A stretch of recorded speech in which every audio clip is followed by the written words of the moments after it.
എല്ലാവർക്കും നമസ്കാരം. അപ്പോൾ സോഫ്റ്റായിട്ട് വീട്ടിൽ തന്നെ പെട്ടെന്ന് തന്നെ നമുക്ക് തയ്യാറാക്കാവുന്ന വട്ടയപ്പത്തിൻ്റെ റെസിപ്പിയാണ് കേട്ടോ. അപ്പോൾ അതിന് വേണ്ടിയിട്ട് 2 കപ്പ് പച്ചരി എടുത്ത് വെള്ളത്തിലിട്ടിട്ടുണ്ടായിരുന്നു. 4 മണിക്കൂർ നേരം സോക്ക് ചെയ്ത് അതിൻ്റെ വെള്ളമൊക്കെ കളഞ്ഞെടുത്തതാണ്. ഇനി ഒരു മിക്സിയുടെ ജാറിലേക്ക് അരിയെല്ലാം ഇട്ട് കൊടുക്കാം. അപ്പോൾ അരിയും തേങ്ങയും ചോറൊക്കെ ഒരുമിച്ചാണ് കേട്ടോ ഞാൻ അരച്ചെടുക്കുന്നത്. ഇനി 2 ടേബിൾ സ്പൂൺ വൈറ്റ് റൈസ്, 3-4 ഏലക്കയുടെ കുരു, പിന്നെ തേങ്ങയാണ് കേട്ടോ എടുത്തിരിക്കുന്നത്, അതൊരു കപ്പ്. പിന്നെ പഞ്ചസാര ഒരു 3/4 കപ്പ് എടുത്തിട്ടുണ്ട്. അതിലേക്ക് ഈസ്റ്റ്, ഡ്രൈ ഈസ്റ്റ്, പുതിയ ഈസ്റ്റ് എടുക്കാൻ നോക്കണം.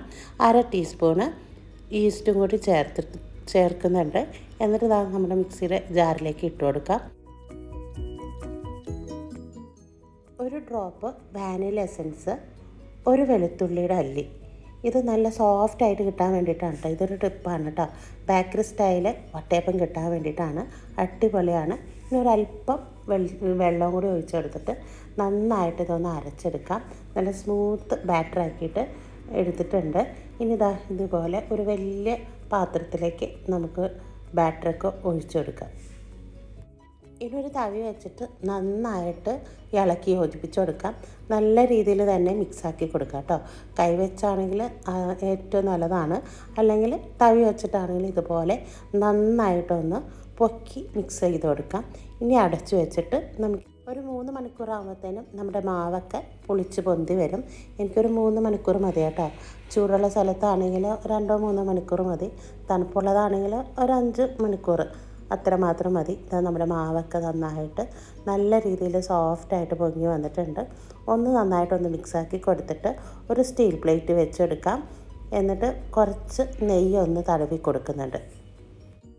ഇനി ഒരു ഇഡ്ഡലി കുക്കറിൽ കുറച്ച് വെള്ളം തിളപ്പിക്കാൻ വയ്ക്കാം. എന്നിട്ട് നമ്മുടെ സ്റ്റീൽ പ്ലേറ്റ് ഒന്ന് ഇറക്കി വെച്ചെടുത്തിട്ടുണ്ട്. പതുക്കെ ചൂടായി കഴിയുമ്പോൾ നമ്മുടെ ബാറ്റർ ഇതിലേക്ക് ഒഴിച്ചെടുക്കാം. 2 തവി ബാറ്റർ ഒഴിച്ചെടുത്താൽ മതി. 2 തവി ഒഴിച്ചെടുത്താൽ മതി. ഹാഫായിട്ട് തന്നെ നിൽക്കണം കേട്ടോ. ഇത് അല്ലെങ്കിൽ വെന്ത് വരുമ്പോഴത്തേനും കുറച്ചും കൂടി പൊങ്ങി വരും. അപ്പോൾ അതുകൊണ്ട് 2 തവി ഒഴിച്ചെടുത്താൽ മതി.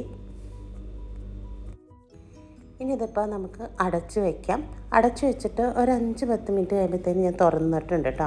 ഇനി ഇതിലേക്ക് നമുക്ക് ഇഷ്ടമുണ്ടെങ്കിൽ കുറച്ച് കാഷ്നട്ടും മുന്തിരിയൊക്കെ ഒന്ന് വെച്ചെടുക്കാം. ഞാനപ്പോൾ അത് ഒന്ന് വെച്ചെടുക്കുന്നുണ്ട്. ഇത് നിർബന്ധമൊന്നുമല്ല കേട്ടോ, വേണമെങ്കിൽ മാത്രം മതി. ഞാനൊരു ടേസ്റ്റിനും കാണാനുള്ള ഒരു ലുക്കിന് വേണ്ടിയിട്ടൊക്കെ വെച്ച് കൊടുത്തിട്ടുണ്ട്. ഇനി ഒരു ടൂത്ത് പിക്ക് വെച്ചിട്ട് ഒന്ന് കുത്തി നോക്കാം. അപ്പോഴത്തേനും നമ്മുടെ വട്ടയപ്പം ഇവിടെ റെഡി ആയിട്ടുണ്ട്. ഒരു 20 മിനിറ്റ് മതി, 20-25 മിനിറ്റ് മതി. അപ്പോഴത്തേനും നമ്മുടെ വട്ടയപ്പം നല്ല സോഫ്റ്റായിട്ട് കിട്ടും. 2ാമത്തെ ട്രിപ്പ് ഞാൻ ഇതുപോലെ വെച്ച് കൊടുത്തിട്ടുണ്ട്.